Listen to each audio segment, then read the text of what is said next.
नमस्कार मित्रों, आज सिद्धू ने सच में हमारे साथ चंडीगढ़ से देश के वरिष्ठ संपादक, मशहूर लेखक और स्वयं जिन्होंने रॉबर्ट वाड्रा केस का इन्वेस्टिगेट किया है पत्रकार के नाते, और अशोक खेमका जिन्होंने इनके बारे में काफी कुछ टिप्पणियां करी थी, फाइलें चलाई थी, उनके बारे में भी आज अजय शुक्ला जी हमें कुछ ऐसी बातें बताएंगे कि जिससे मेरे ख्याल से हमारी आंखें भी खोल सकेंगे।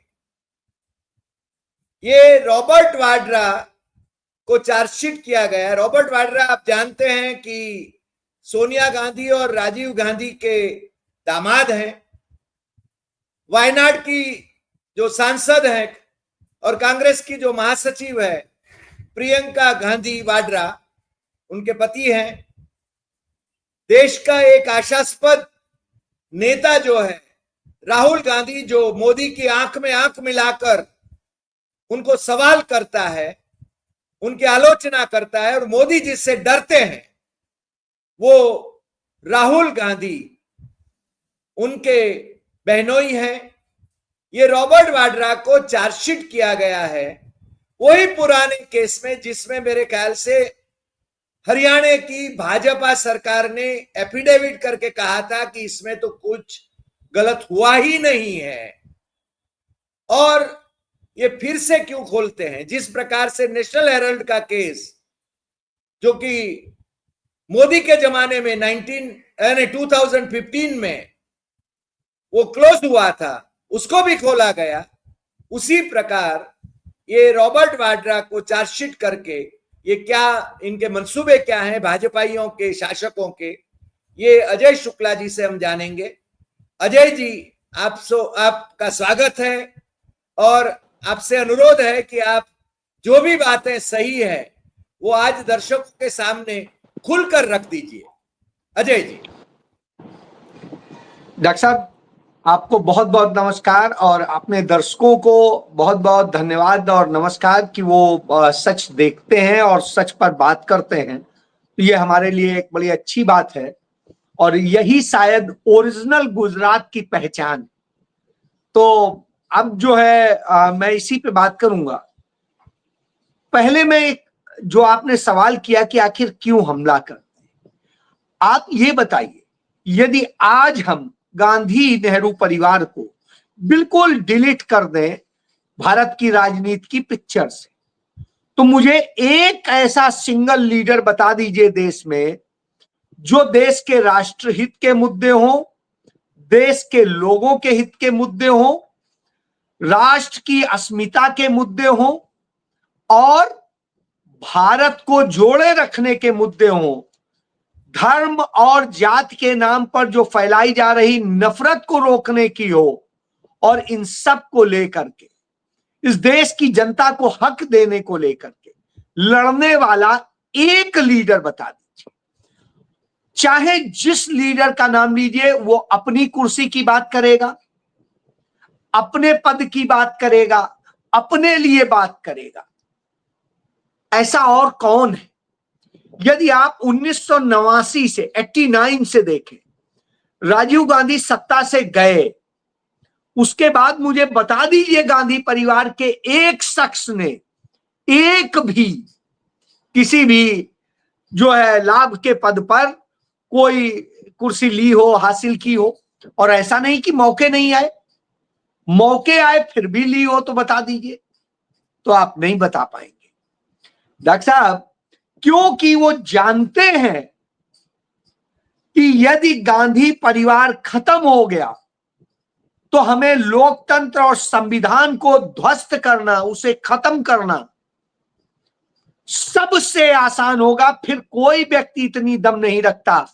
कोई बंगाल की अपनी कुर्सी बचाने के लिए लड़ रहा है, कोई उत्तर प्रदेश में या बिहार में कुर्सी पाने की लड़ाई लड़ रहा है, कोई चाहे हरियाणा में हो, चाहे जम्मू कश्मीर में हो, चाहे महाराष्ट्र में हो, चाहे तमिलनाडु में हो चाहे कर्नाटक में हो, कहीं की बात करें, तेलंगाना की, आंध्र प्रदेश की, मध्य प्रदेश की, कहीं की बात करें, आप देखिए, चाहे वो जिस पार्टी का हो, कांग्रेस का भी, मैं कांग्रेस के भी लोगों को गिन रहा हूं, केरल को भी ले ली, हर कोई अपनी कुर्सी अपना वो। हरियाणा में क्या हुआ, हुड्डा और शैलजा लड़ रहे थे, सुरजेवाला भी बीच में थे कि साहब हमें कुर्सी मिल जाए, इस चक्कर में कांग्रेस को हरवाने में उन्हीं ने योगदान दे दिया। इसी तरीके से आप महाराष्ट्र चले जाइए, महाराष्ट्र में कुर्सी पाने के लिए, मुख्यमंत्री बने रहने के लिए शरद पवार ने, जब कांग्रेस के मुख्यमंत्री थे, कांग्रेस को तोड़ा, कांग्रेस को कमजोर किया, खत्म किया। उसके बाद में आप देखिए, इंदिरा गांधी ने शिवसेना खड़ी करवाई थी, उनको मदद करी थी, और उसके बाद में धीरे धीरे उन्होंने अपने हाथ में सत्ता की बागडोर रहे, उसके लिए काम किया। आप दूसरे किसी भी राज्य में चले जाइए, अभी मान लिया जम्मू कश्मीर की बात करिए, तो जम्मू कश्मीर में जब चुनाव हुआ तो उमर अब्दुल्ला अपनी कुर्सी के लिए परेशान थे। कांग्रेस तो ये कह रही थी कि हम जीत जरूर गए हैं, अब ये कहिए कि हम तब तक सरकार नहीं बनाएंगे जब तक आप स्टेट बहाल नहीं करेंगे, लेकिन कुर्सी सबको चाहिए। आप पश्चिम बंगाल की बात करिए, ममता बनर्जी बंगाल की कुर्सी बनी रहे, चाहे जो समझौता करा ली। और इसका उदाहरण एक दे देता हूं, बड़ी घटना है कि वहां का, ये इससे पता चल जाएगा दोनों के रिश्ते क्या है। वहां पर भारतीय महिला मोर्चा की एक महिला जो अध्यक्ष थी वहां की, और टीएमसी का एक नेता एक कार में बैठ के ड्रिंक कर रहे थे और साथ में क्या कर रहे थे भगवान जाने, आप गूगल कर लीजिएगा, आपको ये डिटेल मिल जाएगा। तो वहां पर यही रिश्ते हैं, क्योंकि हम दोनों आपस में लड़के और ये करते रहे और कहीं कांग्रेस और दूसरे वामपंथी ना आ जाए, तो इसलिए हम ही दोनों लड़ लेंगे, ये खेल होता है। आप उड़ीसा में देख लीजिए, नवीन पटनायक अपनी कुर्सी के लिए उड़ीसा को बर्बाद करके चले गए। बहुत अच्छे व्यक्ति थे, मैं उनकी ईमानदारी पे शक नहीं करता जी, लेकिन उन्होंने कुर्सी का जो मोह होता है उसे ये कर दिया। बिहार में देख लीजिए नीतीश कुमार को, कुर्सी के मोह में बिहार को बर्बाद कर दिया। आप देखिए लड़ा है, और यदि इसमें बात करिए तो वहां आरजेडी हो या कोई हो, सब वहां कुर्सी के लिए लड़ रहे। मुझे बताइए कौन ऐसा है इनमें कि जब मौका मिला हो और उसने मुख्यमंत्री की कुर्सी त्याग के दूसरे कौम के व्यक्ति को, दूसरी जाति धर्म के व्यक्ति को कुर्सी दे दी हो, अपने परिवार के नहीं। ये सिर्फ नेहरू गांधी परिवार कर सकता है। तो यही उदाहरण आपको हरियाणा में मिलेगा, यही देश के तमाम हिस्सों में मिलेगा। कांग्रेस पार्टी अखिलेश यादव के लिए लड़ रही है कि भाई चलिए उन्हें सीएम बना। सोचिए, राहुल गांधी अपने लिए नहीं कर रहे हैं, वो चाहते कहीं के भी किसी भी राज्य में सीएम बन जाते। हिमाचल में आप देखिए, वीरभद्र का परिवार हो या गरीब परिवार से आने वाला, बिल्कुल गरीब परिवार से आने वाला सुक्खू, राहुल गांधी ने उस सुक्खू को सीएम बनवा दिया। मैं इसी तरीके से तेलंगाना में देख लीजिए, सोनिया जी और राहुल जी के नाम पे वो पूरा चुनाव हुआ, और आप देखिए उन्होंने बनाया रेवंत रेड्डी को। तो ये मैं उदाहरण इसलिए दे रहा हूं, यदि किसी भी इनमें से राज्य में कह दे भाई चलिए हम कुछ दिन के लिए सीएम बन लेंगे, एक सीएम का ठप्पा लग जाएगा, लेकिन नहीं, उन्होंने नहीं किया। ये एक बड़ी चीज है, वो इस देश के लोकतंत्र पे, इस देश के संविधान पे, इस पे भाजपा में एक सिंगल लीडर बताइए, वो कभी डिप्टी सीएम बन जाता है, कभी सीएम बन जाता है, फिर सीएम बन के डिप्टी सीएम बन जाता है, इस तरह का सब चलता रहे। उनके यहां कोई भी कुछ भी बन सकता है जी। तो यह दोनों का अंतर है, इसलिए गांधी परिवार, नेहरू परिवार इसीलिए दुश्मन है, और इसीलिए इस पर सबसे ज्यादा हमला किया जाता है जी।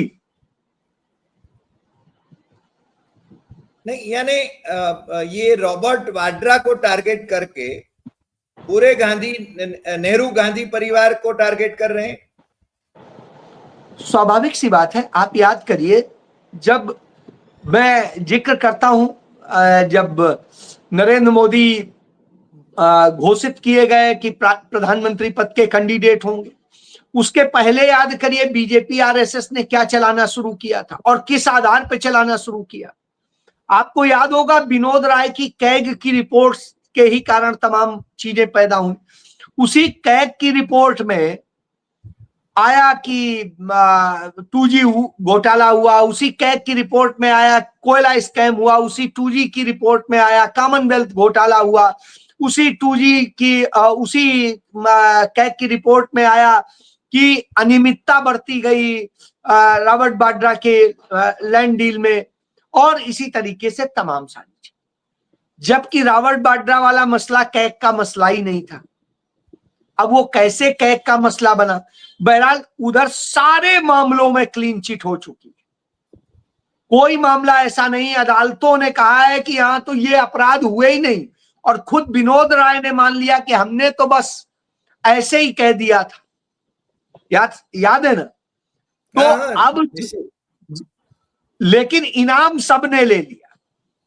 एक उसी के बूते दिल्ली का मुख्यमंत्री बन गया था, अन्ना अन्ना अन्ना हो करके अन्ना नाम का एक बड़ा भारी गांधी बन गया था, और नरेंद्र मोदी भारत के प्रधानमंत्री बन गए। सत्ताएं देखिए बदल गई, देश के तमाम हिस्सों में बदल गई, तमाम राज्यों में बदल गई। अब मैं आता हूं है क्या, आप वहां का भी देख लीजिए।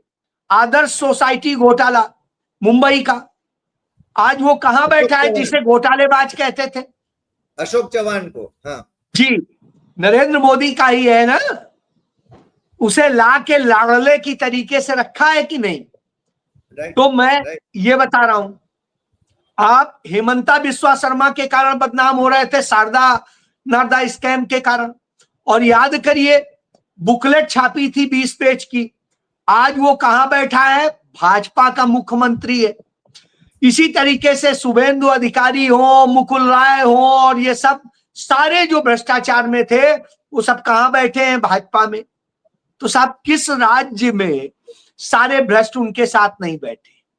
एक बता दिए, आपके इंडियन एक्सप्रेस ने ही खबर छापी थी कि जिन 25 लीडर्स के खिलाफ ईडी ने कार्रवाई की, उनमें से 23 बीजेपी में चले गए और फाइलें बंद हो गई। 25,000 करोड़ रुपए के घोटाले के मामले में जब ये क्या शरद पवार का जो अजीत पवार की पत्नी 70,000 करोड़ का स्कैम नहीं, मैं दो है प्रधानमंत्री ने कहा था सर, दो है। एक 25,000 करोड़ रुपए की घोटाले का उनकी पत्नी के खिलाफ था, वो फाइल बंद हो गई, और एक 70,000 करोड़ का सिंचाई घोटाले का था, जो नरेंद्र मोदी ने खुद कहा था, जिस दिन कहा था उसी के 7वें दिन वो भाजपा में आ गए थे और फिर फाइल बंद हो गई। तो मैं उदाहरण ये बता रहा हूं, मतलब एक प्रकार से 1 लाख करोड़ रुपए की बात हो गई। अब इतने बड़े बड़े घोटाले। अब मैं आता हूं जो आपने सवाल किया पहले कि रॉबर्ट वाड्रा एक कंपनी चलाते हैं, उनकी कंपनियां, वो अपना व्यापारी हैं, उससे ज्यादा और कुछ नहीं। उनकी कंपनी है, कंपनी बिजनेस करती है। हरियाणा में एक सेक्टर, नया सेक्टर डेवलप हो रहा था। उस सेक्टर के डेवलप होने के समय में शायद 64 है या 68 है, तो उस सेक्टर को जब डेवलप हो रहा था, उस समय तमाम लोग वहां किसानों से सबसे जमीनें लेकर के और उसको डेवलप कर रहे।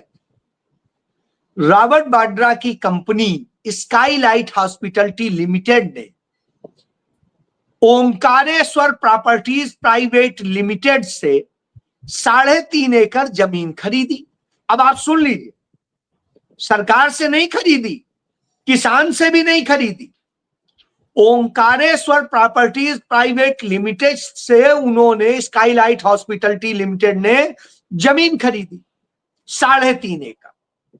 कोई भी कंपनी खरीदने के बाद में उसे जो जमीन उबड़ खाबड़ थी सब थी, उसे डेवलप किया। भाग्य से क्या हुआ कि उन्हीं के बाद में वहीं पर डीएलएफ ने जमीन खरीद ली। जब डीएलएफ ने खरीद ली तो इसका अप्रोच रोड खत्म हो गया। अब इसमें अप्रोच रोड नहीं था। रॉबर्ट वाड्रा की कंपनी ने हरियाणा सरकार से आग्रह किया कि हमें अप्रोच रोड दीजिए, क्योंकि हम ये कैसे डेवलप करें, बराबर। हमें, और उन्होंने कॉलोनाइज करने के लिए लाइसेंस मांगा था। अपनी कंपनी की हिस्ट्री दी थी कि हमारी ये वर्किंग हिस्ट्री है, इस आधार पे हमें दिया जाए, और उन्हें कॉलोनाइज करने का लाइसेंस दिया गया था। अब आप यहां पर देखिए, जितनी फीस थी उन्होंने भरी, जमीन जब खरीदी, जितनी जमीन की कीमत वहां कलेक्टर रेट था उससे उन्होंने 4 गुना दाम पे खरीदी थी पहली बार। अच्छा, हाँ। ये इसलिए जरूरी है जानना, लोग सोचे कि फ्री में खरीद ली, 4 गुना दाम में खरीदी। अब और ओंकारेश्वर प्रॉपर्टीज प्राइवेट लिमिटेड तो उन्हें फंसा के भाग गया, और ये ओंकारेश्वर प्रॉपर्टीज प्राइवेट लिमिटेड था कौन, ये जानना बहुत जरूरी। ये हरियाणा में कांग्रेस के एक नेता हुआ करते थे, विनोद शर्मा, जिनका बेटा मनु शर्मा जेसिका लाल हत्याकांड का आरोपी नहीं, दोषी, सजा याफ्ता, दिल्ली वाला, हाँ, उसके बाप थे। ठीक है, उनकी कंपनी थी। और उन्हीं का जो छोटा भाई, जो इंडिया न्यूज ग्रुप है आईटीवी नेटवर्क का, उसका मालिक कार्तिक शर्मा। अब क्या है कि कार्तिक, मनु और विनोद शर्मा, ये उनकी कंपनी थी। ठीक है, आज कार्तिक शर्मा भारतीय जनता पार्टी के सहयोग से बना हुआ राज्यसभा सदस्य है। ओह, अच्छा, ये जान लीजिए। कार्तिक शर्मा की मां यानी विनोद शर्मा की पत्नी भारतीय जनता पार्टी की विधायक है कालका से, हरियाणा के कालका से। वाह। अब तीसरा सुने, विनोद शर्मा, पिकेडली ग्रुप भी है इन्हीं का, और भी बहुत सारे बिजनेस है। इन्होंने ये जमीन बेच के जब फंसा दिया और कांग्रेस बदनाम होने लगी, तो धीरे से पार्टी छोड़ के कहे हम निर्दलीय अपनी पार्टी बनाते हैं, और उन्होंने लोक जनशक्ति के नाम से अपनी पार्टी बनाई, जो भाजपा को, जो चुनाव असल में नहीं लड़ रही, वो भाजपा को सहयोग करने के लिए लड़ रही, कांग्रेस के वोट काटने के लिए। ये मैं प्लानिंग बता रहा हूं, आरएसएस कैसे प्लानिंग करता है, बीजेपी कैसे प्लानिंग करती है। अशोक खेमका, जिनके खिलाफ करप्शन का केस था, अरे वो तो बहुत अच्छे आदमी माने जाते थे। मैं इसीलिए बता रहा हूं कि सेक्टर 19 चंडीगढ़ में, 19 सेक्टर में चंडीगढ़ में मेरे पड़ोसी थे, समझ लिए, कुछ घर छोड़ के ही उनका घर था। मुझे भी इत्तेफाक से उस समय उसी लेवल के आईएएस ऑफिसर रैंक का ही घर अलॉट था, उन्हें भी अलॉट था।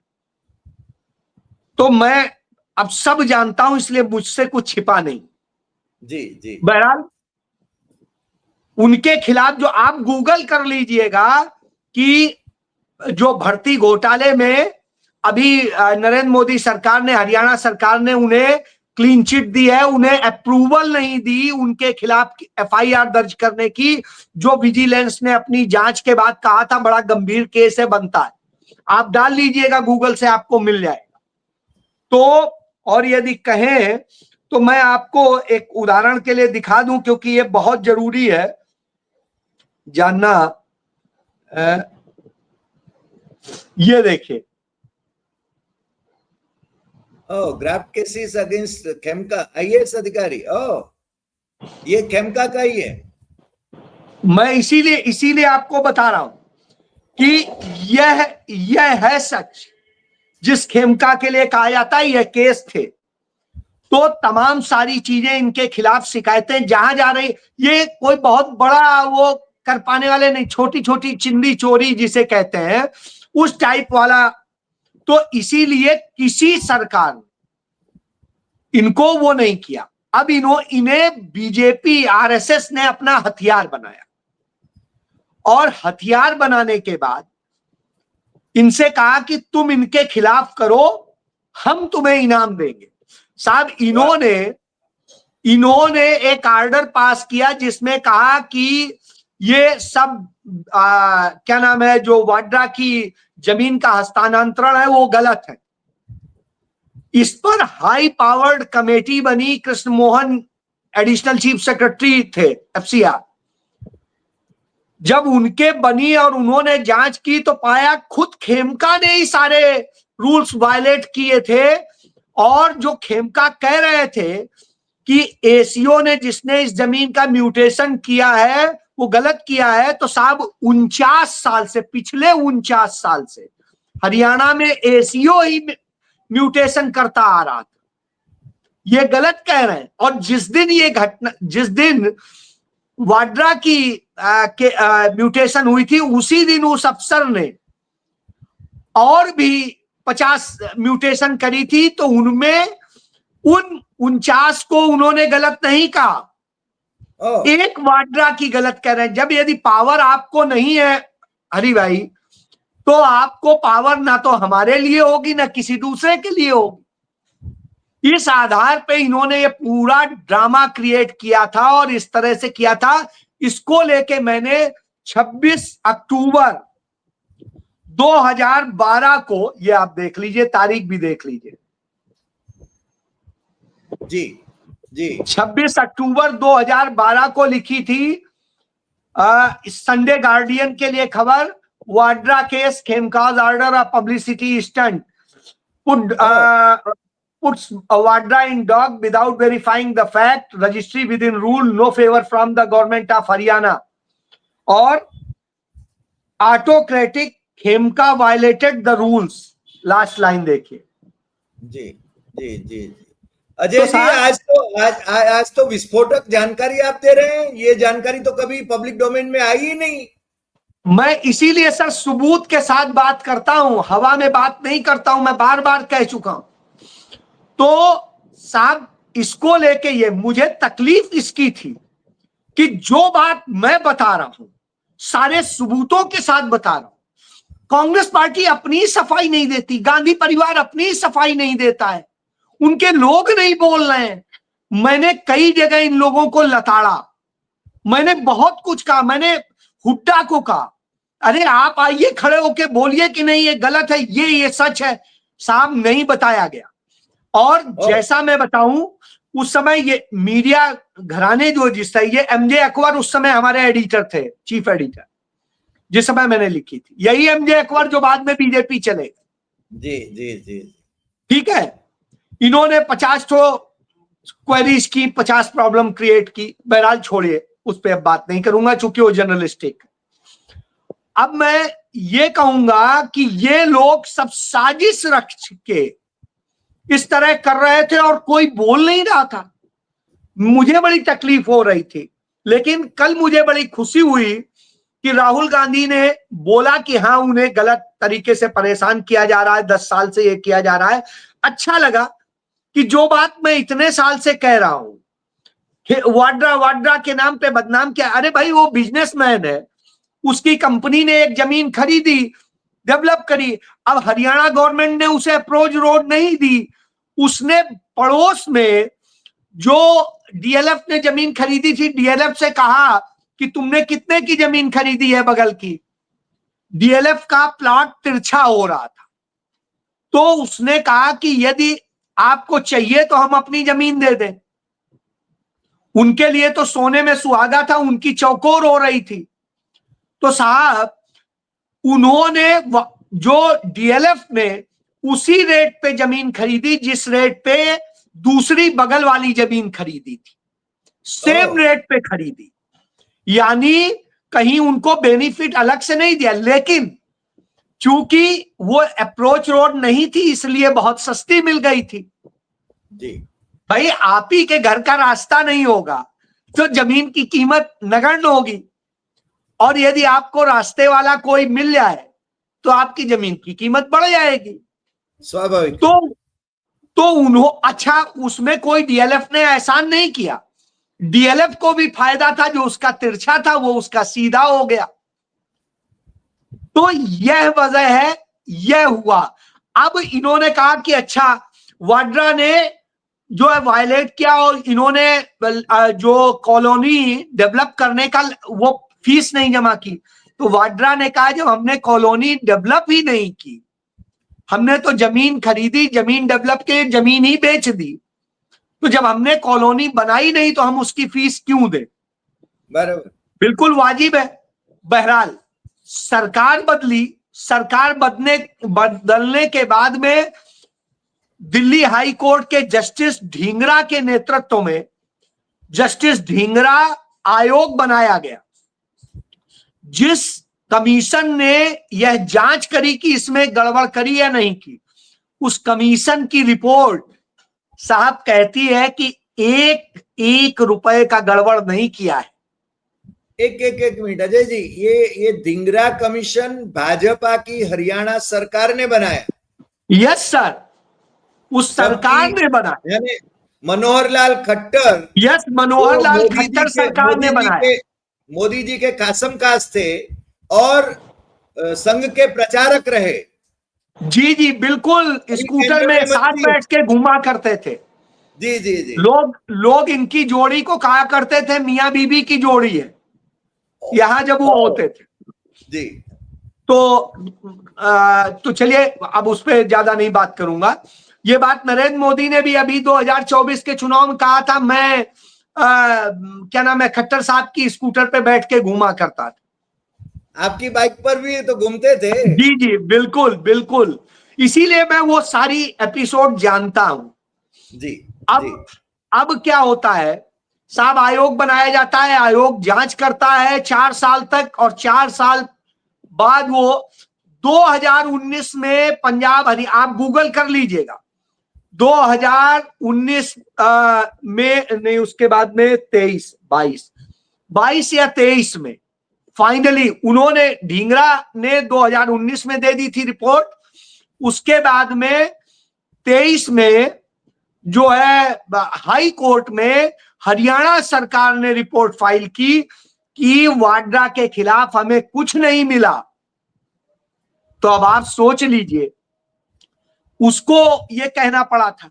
इसके बावजूद जब देखा कुछ नहीं है तो ईडी में परेशान करूं कि साहब आप लंदन गए थे तो आपका टिकट किसी ने कराया था, आपका कुछ कराया था। उन्होंने कहा भाई, टिकट कराने के लिए हमारी कंपनी ट्रेवल एजेंट को बोलती है, ट्रेवल एजेंट को हम बेचते हैं, ट्रेवल एजेंट करता है, हम ट्रेवल एजेंट को पेमेंट करते हैं। हम वो किससे कराता है, कहां से कराता है, ये तो हम हेडक नहीं रखते हैं, हर कंपनी ऐसे ही करती है। जी, आप देखिए, हमने ट्रेवल एजेंट से कराया, हमने ट्रेवल एजेंट को पेमेंट किया है। अब ट्रेवल एजेंट क्या करता है, उसका क्या है, हमें क्या लेना देना भाई, यही तरीका होता है। तो इस तरह से करके परेशान करने, बार बार करने और सब कुछ, यह है स्थिति। इसी तरीके से प्रियंका जी हो, राहुल जी हो, अब नेशनल हेराल्ड का केस सबको पता है, उस पर जिक्र नहीं करूंगा, जिसमें 1 रुपए की जमीन ट्रांसफर नहीं हुई, 1 रुपया ट्रांसफर नहीं हुआ, कुछ नहीं हुआ, साहब घोटाला है। अब क्या कह सकते हैं। तो ये सब खेल ये सिर्फ इसीलिए करते हैं, और इस केस में भी यही है असल में। अब आप एक चीज देखिए, भूपेश बघेल का ही केस देख लिए, बड़ा यूनिक है। इन्होंने कहा शराब घोटाला हुआ है, सुप्रीम कोर्ट ने, आप गूगल कर लीजिए, सुप्रीम कोर्ट ने यही कहते हुए जिन लोगों को इन्होंने गिरफ्तार किया था, छोड़ा था, कि वहां कोई घोटाला, शराब घोटाला हुआ ही नहीं, सुप्रीम कोर्ट ने छोड़ा। साहब जब घोटाला ही नहीं हुआ तो उनके बेटे, पहले उनके यहां उनके जन्मदिन पे छापा मारा, उनके ओएसडी को गिरफ्तार किया, उनके सलाहकार को गिरफ्तार किया, सबको किया, कुछ नहीं मिला, वो छूट गए, सुप्रीम कोर्ट तक सब गया मामला। फिर से गिरफ्तार किए। अब उनके बेटे को गिरफ्तार कर रहे हैं, चैतन्य को, और क्या कह रहे हैं, वो शराब घोटाले में मनी लॉन्ड्रिंग। अरे जब शराब घोटाला ही नहीं हुआ तो मनी लॉन्ड्रिंग कहां से होगी? ये वैसे ही है दोनों जगह कि वाड्रा ने कोई घोटाला नहीं किया लेकिन मनी लॉन्ड्रिंग हो गई। राहुल गांधी ने, सोनिया गांधी ने कोई नेशनल हेराल्ड की प्रॉपर्टी ना अपने नाम कराई, ना अपनी कंपनी के नाम कराई, ना उसका एको पैसा लिया, लेकिन मनी लॉन्ड्रिंग हो गई। जहां मनी ट्रेल ही नहीं है वहां मनी लॉन्ड्रिंग है। और साहब इसी तरीके से भूपेश बघेल के हो रहा है। क्यों भूपेश बघेल लड़ रहे हैं? अब यहां सब जगह लड़ाई जो है अडानी से। वहां अडानी जल जमीन जंगल पे आदिवासियों के कब्जा कर रहा है और पेड़ लगातार काटे जा रहे हैं। मां के एक पेड़ मां के नाम नरेंद्र मोदी कहते हैं और वहां हजारों नहीं लाखों में पेड़ काटे जा रहे हैं, पूरे पूरे जंगल तबाह किए जा रहे हैं। साहब क्यों? क्योंकि अडानी जी को लाभ देना है, अंबानी को लाभ देना है। इन दो व्यापारियों के लिए पूरा देश बेच दो। ये वही नरेंद्र मोदी है, देश नहीं बिकने दूंगा। आज देश ही बेच रहे हैं। और आपको लेटेस्ट बताऊं, अमेरिका के राष्ट्रपति जो डोनाल्ड ट्रंप हैं, उन्होंने एक चीज कह दी, मैंने उसको लेके ट्वीट भी किया और मैंने जो लिखा है, आप बड़ा ईमानदार, लो भैया, नरेंद्र मोदी के पप्पा ने ही बता दिया कि पाकिस्तान ने 5 फाइटर जेट मार गिराए। मोदी और उनके भक्तों को अंग्रेजी में समझ नहीं आएगा, उन्हें हिंदी में बता रहा हूं, किसी ट्रांसलेटर से भी समझ सकते हैं। पप्पा ने अब 2 दर्जन का आंकड़ा पार कर लिया है और उन्होंने फिर वही कहा। ये आप देखिए,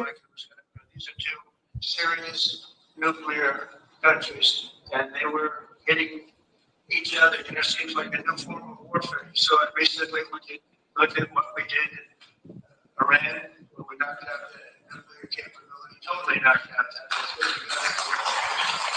तो अब आप समझ लीजिए कि 5G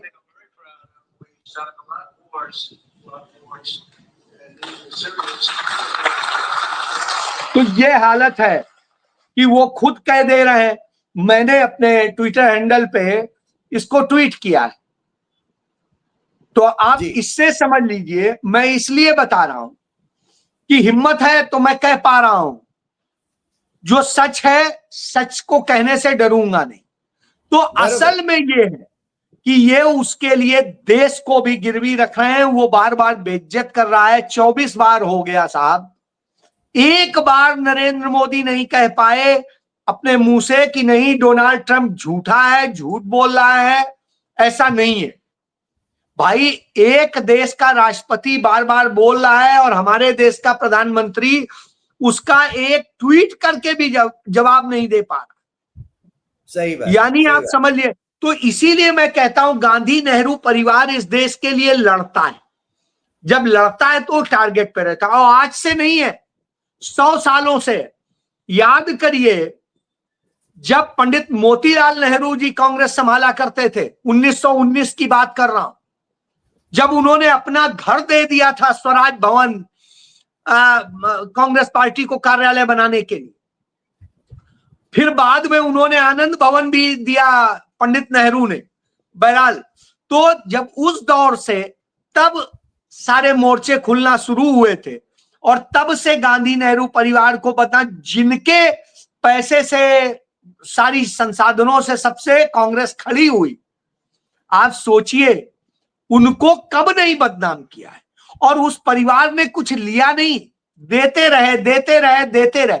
टोटल यदि इस पूरे देश की आजादी के पहले और देश की आजादी के बाद कहेंगे तो 11 लोगों ने शहादतें दी हैं। मैंने बार बार गिनाया है, गंगाधर नेहरू से लेके राजीव गांधी तक। तो अब आप ये समझ लीजिए, जिस परिवार का इतना, जिसने पैसा भी दिया, जान भी दी, सब कुछ दी, उसके लिए ये कहा जाएगा। मैं तो आपको बताऊं, मेरा परिवार उस समय से जानता है जब पहली बार देश में चुनाव हुआ था, अंग्रेजों के समय में 1937 में। तब विजय लक्ष्मी पंडित हमारे कानपुर से लड़ने आई थी चुनाव जी। और ये आरएसएस वाले और हिंदू महासभा वालों ने एक पूंजीपति की पत्नी को उनके खिलाफ खड़ा किया था। तो ये चला था कि एक तरफ रानी और एक तरफ जो है इतनी सामान्य सी जो है विजय लक्ष्मी पंडित थी। तो जी। वह वक्त था, और तब विजय लक्ष्मी पंडित जीत के बनी थी। मैं उस वक्त से बता रहा हूं। तो ये देश देख रहा है, बस नहीं, समस्या ये है कि समझने की जरूरत। जी अजय जी, आज आपने बहुत सारी बातें बताई, जो तथ्यों के आधार पर बताई, रॉबर्ट वाड्रा के केस के बारे में और बघेल के केस के बारे में भी। ये यानी बघेल को तो वो महादेव ऐप्स में भी फंसाया जा रहा था। मैं वो भी 1 मिनट वो भी सुन लीजिए। आप देखिए, जब विधानसभा चुनाव था, महादेव ऐप कितना शोर मचा था। अचानक एक कहा गया है हमने ड्राइवर पकड़ा है, वो ड्राइवर जो है पैसा देने का वो जा रहा था भूपेश बघेल को, और जाने क्या क्या। आज उसका कोई पता नहीं है, ठीक है। भूपेश बघेल ने इसके सबूत दिए थे कि इसके खिलाफ एफआईआर हमने दर्ज करी।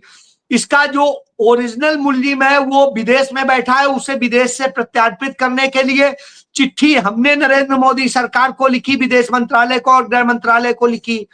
साहब, हमने इस पर यह किया कि तमाम लोगों के पैसे वापस दिलवाए, एफआईआर इतनी दर्ज की। तो जब हम ही कार्रवाई कर रहे हैं तो हम कैसे हो सकते हैं, पहली बात।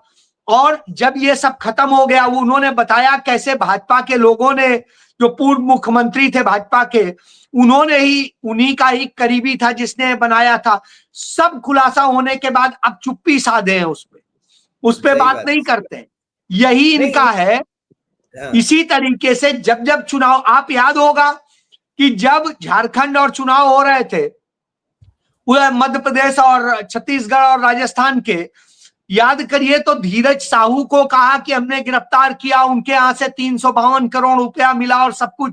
धीरज साहू का 100 साल पुराना शराब का कारोबार, और धीरज साहू के यहां से 1 रुपया नहीं बरामद हुआ था।